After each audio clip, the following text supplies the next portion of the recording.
Les puissances de 10.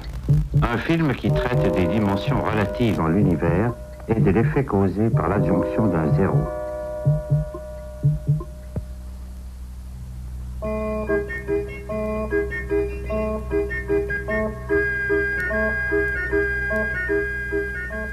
Un pique-nique sur le bord du lac, à Chicago, au début d'un après-midi de détente. Octobre vient de commencer. Cette première scène a 1 mètre de large et nous l'observons à une distance d'1 mètre. Maintenant, toutes les 10 secondes, nous multiplions par 10 la distance d'observation et notre champ de vision est aussi 10 fois plus large. Ce carré a 10 mètres de côté et dans 10 secondes, le prochain carré sera 10 fois plus grand. 100 mètres de large, un athlète peut parcourir cette distance en 10 secondes. Les tribunes aux vives couleurs sont celles d'un stade de football. Ce carré a 1 kilomètre de côté. Ces 1000 mètres peuvent être parcourus en 10 secondes par une voiture de course. 10 puissance 4 mètres, soit 10 kilomètres. Un avion supersonique peut parcourir cette distance en 10 secondes. 10 puissance 5 mètres. Un satellite sur orbite parcourt cette distance en 10 secondes. De longues traînées de nuages, c'est le temps qu'il fait aujourd'hui dans cette région. 10 puissance 6, un chiffre 1 suivi de 6 zéros, 1 million de mètres. Nous apercevons maintenant la Terre dans sa totalité. Une minute vient de s'écouler depuis le début de notre voyage. La Terre diminue en s'éloignant, mais toutes ces étoiles sont si lointaines qu'elles semblent immobiles. Une ligne se trace à la véritable vitesse de la lumière. En 1 seconde, elle barre la moitié de l'orbite inclinée de la Lune.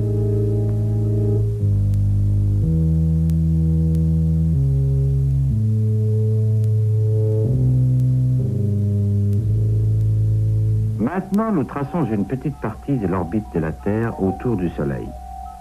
Voici les orbites des planètes voisines, Vénus et Mars, puis celle de Mercure. Le centre brillant de notre système solaire pénètre dans notre champ de vision.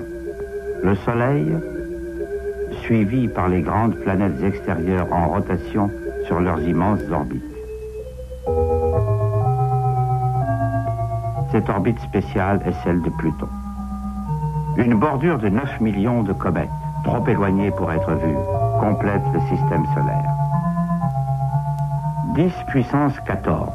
Au loin, le système solaire se réduit à un point brillant et notre Soleil n'est plus qu'une étoile parmi d'autres. En regardant vers l'arrière, nous repérons 4 constellations australes, sous un aspect encore proche de celui qui est observé sur la face opposée de la Terre. Ce carré a un côté de 10 puissance 16 mètres, soit 1 année-lumière. Les dernières 10 secondes nous ont transportés 10 années-lumière plus loin. La prochaine étape, 100 années-lumière. Maintenant, notre perspective se modifie si rapidement que même les étoiles les plus éloignées vont sembler converger.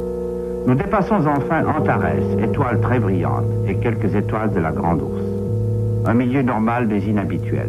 Des étoiles et des nuages de gaz nous entourent à mesure que nous traversons la Voie lactée. Des pas de géants nous entraînent aux limites de notre galaxie et en nous éloignant, nous commençons à observer la grande spirale plate qui nous fait face.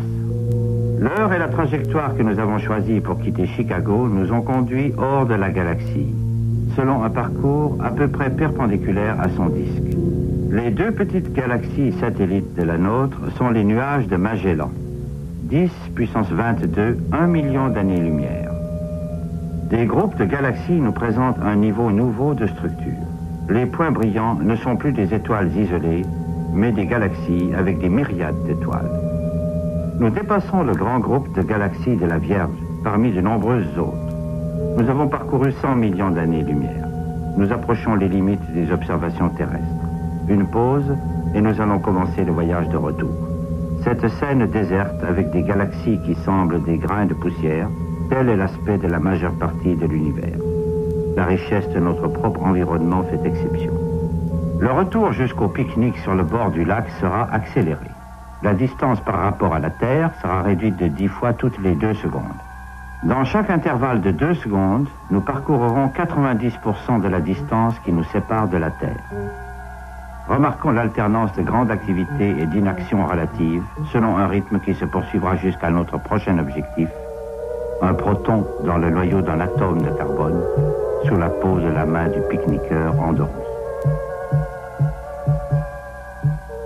10 puissance 9 mètres, 10 puissance 8, 7, 6, 5, 4, 3, 2, 1, 0. Nous sommes revenus à notre point de départ et nous ralentissons notre mouvement après avoir atteint 1 mètre. Maintenant, nous allons réduire la distance qui nous sépare de notre destination finale au rythme de 90% toutes les 10 secondes. Chaque pas sera beaucoup plus petit que le précédent. À 10 puissance moins 2, 1 centième de mètre ou 1 centimètre, nous nous approchons de la surface de la main. Dans quelques secondes, nous allons pénétrer sous la peau, en traversant les diverses couches, depuis les cellules mortes les plus extérieures, jusqu'à l'intérieur d'un minuscule vaisseau sanguin. Les couches de la peau disparaissent tour à tour. Une couche extérieure de cellules, le collagène fibreux. Le capillaire contient des globules rouges et un lymphocyte. Nous pénétrons dans ce globule blanc. Parmi d'autres organites vitaux de la cellule, nous apercevons la paroi poreuse qui entoure son noyau. L'intérieur du noyau porte l'hérédité de l'homme dans la chaîne pelotonnée de l'ADN. En nous rapprochant, nous atteignons la double hélice elle-même, une molécule comme une longue échelle tordue dont les barreaux formés de paires de bases répètent par 2 fois les mots de notre puissant code génétique. À l'échelle atomique, l'interaction forme-mouvement devient plus visible.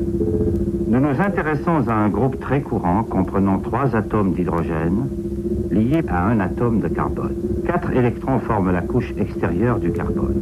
Ils apparaissent comme un essaim de points clignotants.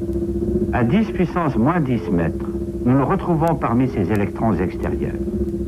Maintenant, nous parvenons aux 2 électrons internes. Alors que nous nous approchons du centre d'attraction de l'atome, nous pouvons observer un vaste espace interne. Voici enfin le noyau de carbone, si dense et si petit. Ce noyau de carbone contient 6 protons et 6 neutrons. Nous sommes maintenant dans le domaine des entités universelles. Il y a des protons et des neutrons dans tout noyau, des électrons dans tout atome, des atomes liés dans toute molécule, et cela jusqu'à la galaxie la plus éloignée. Un proton isolé remplit notre champ de vision. Nous sommes à la limite de notre compréhension actuelle. S'agirait-il des quarks en interaction forte? Notre voyage nous a conduits à travers 40 puissances de 10. Si notre champ actuel représente une unité, lorsque nous observions simultanément de nombreux amas de galaxies, nous étions à 10 puissance 40. Un chiffre 1 suivi de 40 zéros.